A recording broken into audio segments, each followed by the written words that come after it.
Welcome to my video about meditation.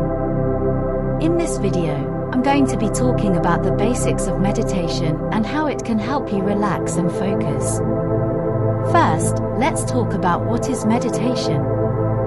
In its simplest form, meditation is the practice of turning your attention inward and focusing on your thoughts and feelings.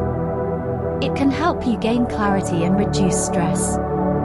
Now, let's take a look at some of the benefits of meditation. Studies have shown that meditation can help you become more mindful and increase your focus and concentration. Additionally, it can help reduce stress and anxiety, improve your mood, and even boost your physical health. Now let's talk about the different techniques you can use to meditate.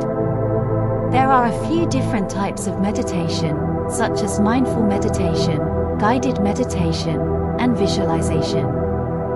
Mindful meditation focuses on being aware of your physical and mental states.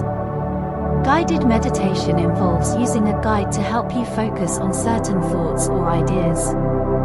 Visualization involves using your imagination to picture different scenarios that can help relax you. Meditation is an incredibly powerful tool that can help you become more mindful and relaxed. Whether you choose to practice mindful meditation, guided meditation, or visualization, the important thing is to take a few moments out of your day to pause and reflect. Try different techniques and see what works best for you. Thanks for taking the time to watch my video about meditation. Please take the time to share, comment, and subscribe if this video helped you in any way. Have a blessed day. The Tranquil Retreat.